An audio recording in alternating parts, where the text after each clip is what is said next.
Good morning and welcome to the Morning Scoop for Saturday, January 29th. This is your daily Buckeye fix. I'm Tom Orr. The Notre Dame game is in 217 days, the game against Michigan in 302 days. Some big changes could be on the way for the Big Ten football schedule, and it could happen in the relatively near future. That was the reporting by Scott Docterman of The Athletic this week. It raises some interesting questions about what it might mean for Ohio State, especially in what could be soon an expanded playoff field. My guest today to discuss all of that is Buckeye Scoop's Kevin Noon. Kevin, thanks for joining me. Absolutely. So I guess let's start with the fact there's nothing official on this yet, but just the fact that it leaked and the fact that it makes sense in a few different ways means it's probably at least like even money to happen at some point. And that some point could be 2023 for a couple different reasons that maybe we can get into later. But just let people know at least what is the Big Ten at least thinking about doing right now?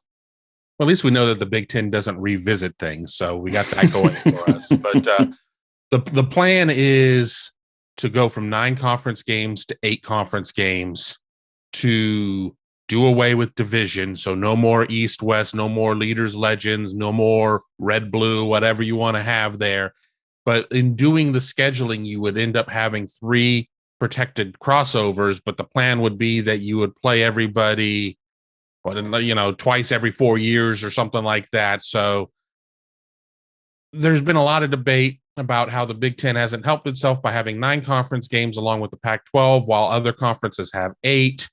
But, I think that it's a method of how you're going to skin that cat. Are you going to be playing up more games against the alliance, this unwritten Super Friends alliance of the Pac-12 and the ACC, or are you going to sit there and play the Citadels of the world? So, there certainly have been some plans that have been put in that article by Scott Docterman, but things still have not been nearly, worked out, in my opinion, or anybody's opinion for that matter. So this is one of the things that is more appealing to me than other things in this whole proposal is the Big Ten shifting from like a divisional system to a pod system. And the pod system, as you sort of explained, is basically instead of having 6 other teams in your division that you play every single year, you have 3 other teams that you play every year. So for example, for Ohio State, it might be Michigan, Penn State, Michigan State. And then the other 10 teams in the Big Ten, there's 14 teams in the Big Ten. Ohio State is one of them. They don't play themselves. So you've got the 3 others that you will play every year, and there's 10 others. So every year you're going to play 5 of those 10 other teams. So that means, as Kevin said, every 4 years, you're going to play a home and away against each team in the conference. Because there are other conferences, like the SEC is really bad with this, where they only play 8 league games. They have 6 division games, 1 permanent crossover rival. So you only play the other 6 teams in that other division once every 6 years, which means you could go 12 years before going to play on someone else's campus, which at that point, are you really in a conference with anyone? So, it would at least be interesting to have Ohio State players, like if you play 4 years, you are going to get to play home and away against every single other league team. So that's kind of interesting to me. The other thing that I wanted to touch on before we get too deep on this is why it's 2023. This is typically, they do stuff on a further time horizon. The Big Ten's TV deal expires after this season.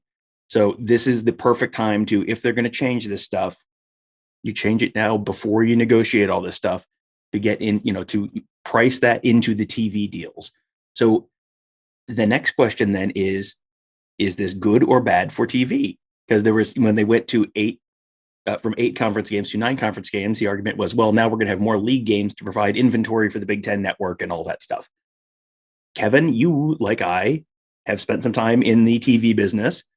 Is this a good or a bad thing for the Big Ten, for the TV partners to go from, have 1 fewer Big Ten conference game, but also potentially you have a conference crossover game that could be Ohio State, Clemson, Ohio State at USC, Ohio State, Florida State, one of those.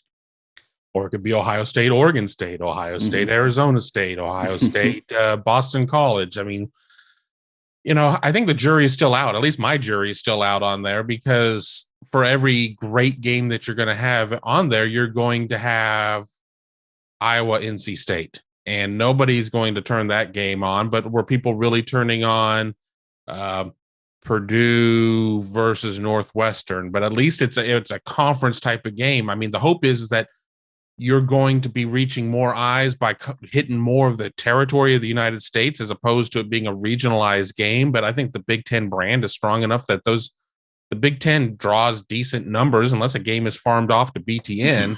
So, I don't really know. I mean, especially as we are in the world where the Big 12 is expanding with its as it loses Texas and Oklahoma to the SEC. I mean, whether or not that happens in 23 or 25, if how long all of that plays out, it still kind of feels a little bit like a reactionary move to kind of dropping the ball in terms of conference expansion. And I don't know. I think that it certainly adds some more names to change things up, but I don't know if you're necessarily going to get it because for every, Ohio State or Ohio State or Michigan that turns on television sets, you're going to sit there. And I mean, honestly, I can't really get that excited about Wake Forest, Washington State, if that's what ends up happening in terms of the Super Friends Alliance coming together and having these types of games. The other interesting part of this from a TV perspective is, that's like a Pac-12 network or an ACC network problem, the Wake Forest versus Oregon State game or Boston College versus Illinois. Like that is not the top level of the TV deal. And that's where the money is going to be made. I do tend to think that if you are kind of locking in, and I do wonder if they're going to do this in sort of a Big Ten ACC challenge kind of way, where you're going to try and pair up. You're not going to necessarily stick Ohio State with Duke in the football thing, the way they did in the basketball thing. You may try and pair up Ohio State and Clemson, Ohio State and USC, Ohio State and Oregon. Whatever, the high level teams pair with the high level teams, mid level teams pair with the mid level teams, the low level teams pair with the low level teams. Because then if you have Ohio State going to Death Valley and Clemson, or you have USC going to play in Ann Arbor, those are games that at the top of that Big Ten TV package, those are going to be real appealing games. And those are the ones that are going to move the needle. Because, I think the speculation has been that it may be a CBS and Fox split package for this next Big Ten deal, because the CBS is losing the SEC game. So they are going to be looking for that. They lose that 3:30 SEC game. So CBS is going to be looking for something to fill that spot. Clemson at Ohio State would fill that spot real nicely for them. I think that might be more appealing to them. Maybe the next question, of course, is this a good thing or a bad thing for building your college football playoff resume? Because the idea with the Big Ten going to 9 conference games, in addition to the additional conference game TV opportunities for the Big Ten network, was, well, it's more conference games, so it's going to be a better quality of play. So therefore, it's really going to help our resumes. The SEC is playing 8 conference games a year. The SEC has not really had a huge issue with, getting forgotten by the College Football Playoff Committee since this has all happened. And I don't know that it has necessarily helped the Big Ten all that much over the last few years to be playing 9. So is this a good or a bad thing in terms of building your college football playoff resume to, I guess, potentially have more cross-conference data points when you're judging these conferences against each other? Does this help the Buckeyes? Does this hurt the Buckeyes? No change? What are your thoughts? Well, I can give an Ohio State answer and I can give a Big Ten answer. I think it's good for the Big Ten because I think you learn more about where you stand playing outside of your conference, because it's a captive pool inside your conference. So you know who you're playing there. I think that when you sit there and you force, we know that Michigan's non-conference schedule for the next 2 years is poo-poo.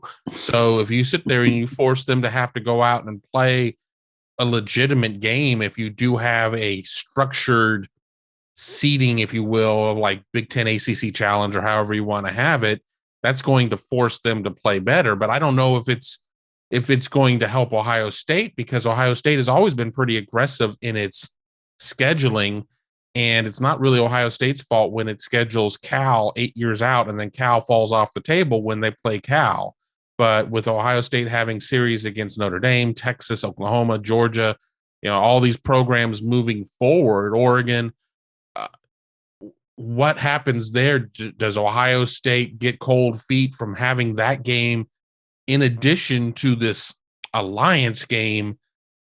I don't know if that necessarily helps you. And something that I know that we'll be getting to in a minute, you mentioned what this pod system looks like. If you put Ohio State in a pod with Michigan, Michigan State, and Penn State, So you're going to be playing really three of the, taking Ohio State out of the mix, three of the top 4 to 5 teams in the conference.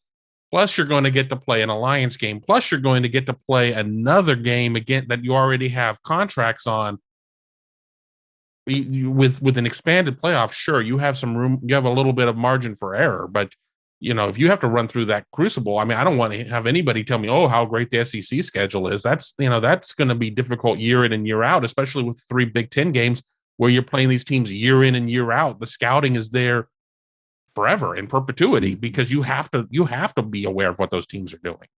Yeah, I mean, there is a decent argument to be made that Ohio State has the toughest conference schedule or the toughest schedule overall of any of the real serious national title contenders this year. I mean, Georgia, look at Georgia's schedule sometime. Georgia legitimately might not play a ranked team until the SEC championship game this year. That is a definite possibility. Ohio State, of course, has Notre Dame out of conference, and then the usual run of Michigan at home and Penn State on the road and Michigan State on the road. And they get Wisconsin this year, they get Iowa this year. I mean, that is a challenging schedule this year.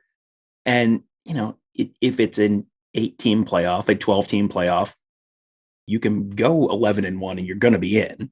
You can go 10-2 and you're probably going to be in, especially in a 12-team playoff if you're playing a difficult schedule. The next question then is, how do you do the Big Ten championship game? Do you continue the Big Ten championship game? Or does that go away as part of, if there's going to be a 12-team playoff, do they need to get rid of a week of games and you get rid of the conference championship games, or you get rid of one of the other non-conference games? If they keep the conference championship game, this is, I think, the biggest potential downside to me is you could have, if they do it the way the Big 12 has done in the past, which is just the top 2 teams, you would have probably a couple times in the last few years, this year maybe, 2016 maybe, the Ohio State and Michigan playing one week and then going to Indianapolis and playing again. And I think the concerns about, they'll just sit they'll sit everyone and rest everyone, treat it like a bye week. I think that's probably extremely overblown, but back to back weeks, it's probably, that's not probably an every year thing, but that's, playing the same team 2 weeks in a row. That is definitely not an ideal thing either. No, I mean, conference championship games are cash cows for television. So I don't think that if television really has a seat at the table, spoiler alert, television has a seat at the table, that's going to be the case, that they're going to say, oh, we're fine with this. It's great. We're having this alliance stuff. We can drop that game off of there. So I don't know how you do that. We certainly have seen the Big Ten West never show up. They've never won the Big Ten championship game. Never, ever, ever, ever, ever, ever, ever. So the current situation, the current breakdown doesn't work. But what do? Do you sit there and say, well, we're going to have to move Ohio State and Michigan off of the final week of the regular season to try and insulate from that? You still run a risk of, if you sit there and say, okay, well, we'll put Ohio State, Penn State at the end of the line. You still run the risk of having that happen. But I mean, it may be less likely, maybe more likely. I guess it depends on your view of the Michigan trajectory versus the view of the Penn State trajectory.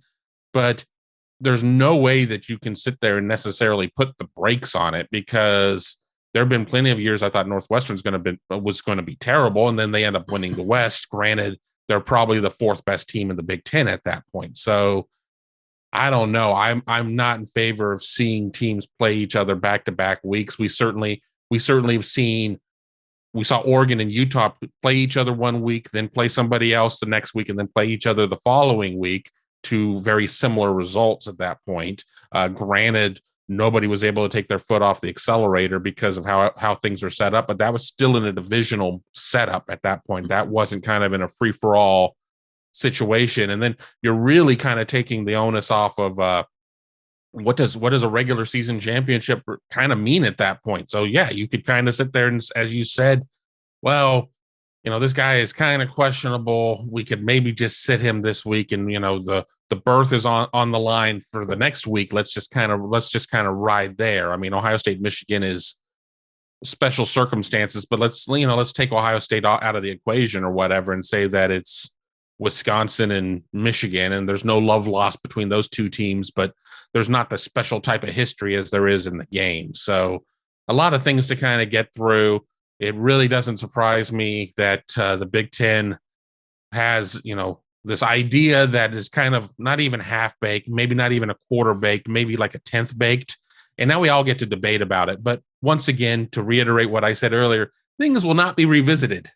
Yeah, exactly. This is something, and I found it interesting that we'll do a little media criminology here. Scott Docterman from The Athletic, who's the guy who reported it, is the Iowa beat writer for The Athletic. He got it. His source, on the record source, was Iowa athletic director Gary Barta. So Gary Barta is leaking this. So why is Gary Barta leaking this? Is this a good thing for Iowa? Is this a positive for Iowa in that this means more visits to Iowa from, if their protected pod is Nebraska and Wisconsin and Minnesota, they're three kind of regional rivals. You're maintaining those where you're going to have a bunch of visiting fans there. You're under this system, you're bringing Penn State, you're bringing Ohio State, you're bringing Michigan to Iowa City more often. So you would think this probably makes Iowa football tickets a little bit more of a high demand thing. So maybe this is a good thing from Iowa from that perspective. It probably makes it harder to reach the Big Ten championship game. But is this something that is being leaked by Gary Barta as this is something that we want to have? He's floating a trial balloon here that this is a good thing. We want this to happen. We're kind of going to put some pressure on the league to make this happen. Or is this like the Texas A&M thing where they leaked the Texas and Oklahoma coming to the Big 12 thing? That was, that got leaked through a Texas A&M reporter, and I probably don't need to connect the dots there for you on that one. So, where they were trying to stop it. So is this a good thing for the Iowas of the world? Is this a bad thing for the Iowas of the world? Why is Gary Barta talking about this right now? Well, I think any team that's in the Big Ten West probably didn't have a great path to winning the Big Ten anyway.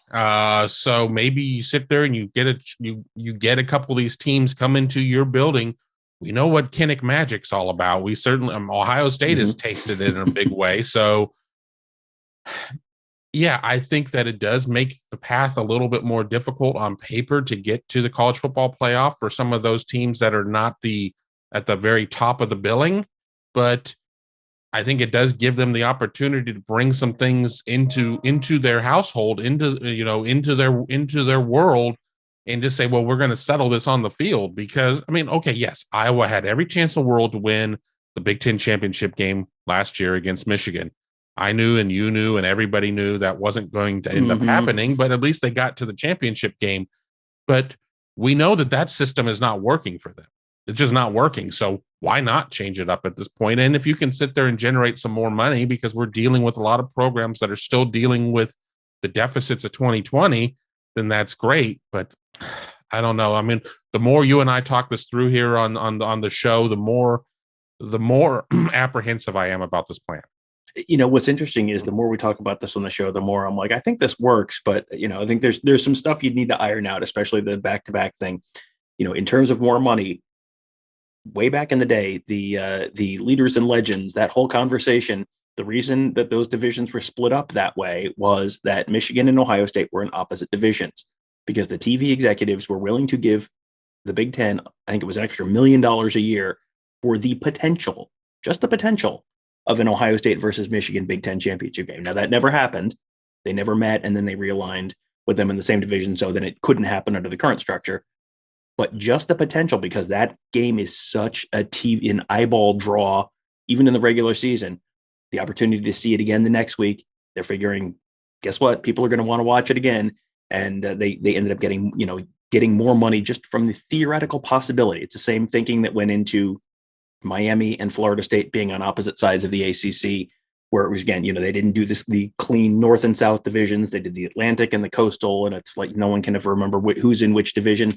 But those two teams are in opposite divisions because it was like, man, if we could get another Florida State Miami game, they've been in that conference together for 15 years now, and have played a grand total of 0 times in the conference championship game. So the best laid plans of mice and men, yada yada yada. But you know the rest. But yeah, it is going to be very interesting to see. There's a lot of kind of ancillary questions here I have around the edges of this, and are they looking at expanding the schedule? They're looking at dropping one of those non-conference games where now you're going to play one fewer MAC team, but you're going to play more of those power conference teams. The other interesting tie-in here is Ohio State's 2025 schedule has always been kind of intriguing to me. It's like they know something's coming because they have two power conference teams on that schedule that year. They're playing both Texas and Washington at home in 2025. Normally, they're just playing one Power 5 conference team. Right. That has always been sort of suggestive to me that they know, like, hey, there might be a college football playoff coming here. So if you just split those two, expansion. So you just split those two non-conference games. You're going to get the credit for the big win. The one loss isn't necessarily going to get held against you as much. So maybe now that Ohio State Washington game stays on the schedule. It's just a alliance game now. That's a possibility too. I mean, it feels like a lot of that playoff conversation might drive a lot of this schedule conversation. I'm just so intrigued and just worried about how the pod sets up because look at the strange bedfellows. Ohio State and Michigan aren't going to want to play each other 2 out of every 4 years. Michigan and Michigan State can't get separated. So you end up having that situation. Penn State certainly feels that Ohio State is its rival. So, Penn State is there. So you've got your 4 teams right there. Then geographically, sorry, Maryland and Rutgers, you're out there on the East Coast, but there ain't nobody playing with you there. What happens to their pod? I mean, it's very messy at this point. Granted, I think I think any sort of change is going to elicit the concerns of, well, that's just not how things were before. So that, therefore it's scary. Therefore I don't like it. Mm-hmm. But right now, the thoughts of all this is scary and I'm not sure that I like it. Well, and, the other interesting thing with those pods is, the assumption is it'll just be the same 4 teams in one pod.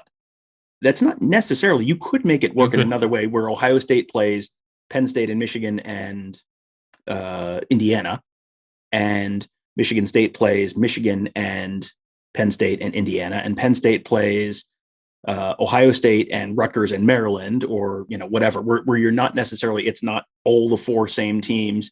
So because Rutgers and Maryland are going to want to have Penn State on their schedule every year. Penn State's going to want to have Ohio State on their schedule every year. Are they going to be willing to sacrifice the Land Grant Trophy, history's ugliest trophy game, against Michigan State? That was kind of their create a rival thing that they did at the end of the season when Michigan and Ohio State were playing. They just said, well, Penn State, Michigan State, congratulations, you're rivals now. We just built you an ugly trophy. Have fun playing the last week of the season. I don't know that they care that much, but maybe that's something that they end up keeping in. Ohio State doesn't play for the Illabuck all the time. I mean, based on how all of that is. And yes, I did, as I was saying that, yeah, you could certainly have it to where everybody has different pods, because it's not like you're looking at, okay, there's this region and this region and this region, and this region that they're feeding into any sort of setup there. I mean, at the end, you're just taking the top 2 teams. I don't even want to see what tiebreaker rules are going to be and everything else with all of that. But I just, once again, there's no way to sit there and be really fair in terms of what it's going to look like in terms of, okay, well, you get 3 teams that traditionally, 8 out of every 10 years are pretty good, and you're going to only get 1 team that fits that bill. I mean, again, we look at the West and people are like, well, the West's terrible. I mean, you're just going to win that by default or whatever. So it's not like we're going from a perfect system to an imperfect system. We're just going from one imperfect system to another one. But once again, if you support Ohio State, you certainly want to see a bracket. You want to see a pod that allows you to come up for air a little bit, because if you're sitting there and you do have a pod that has 3 hammers in it, plus you're playing 2 big non-conference games, and then you end up drawing, whatever, and you end up getting Wisconsin and Iowa in the same year. I mean, that's just borderline criminal. I mean, and that's basically what their 2022 schedule is, just minus one of those non-conference games. So, yeah, as you said, we are going from an imperfect system to an imperfect system. But, hey, they might make more money. So, huzzah, amateurism. That'll do it for today. Kevin, thank you for joining me. I feel like we could talk about this for another hour. I definitely want to have a few more parameters around this conversation. Right. I might sit down and kind of figure out if there is a way to actually make the pod system work between the different schools, if you don't just do 4 teams altogether, because this is definitely one of those things where someone is going to be mad about whatever you do. So, I guess Rutgers and Maryland go sit at the children's table. I don't know. that may be how this ends up. You're just junior members anyway. Exactly. Yeah, you're getting your full conference share. Shut up and go stand in the corner. So that may be how this all shakes out. But it is going to be fun to watch. Of the many, many changes in the college football world right now, this is just one more to throw on the pile. Lots of interesting possibilities ahead of us, and it is going to be a lot of fun to watch them try to sort all this stuff out. So thank you all for joining us. Have a great day. We'll talk to you tomorrow.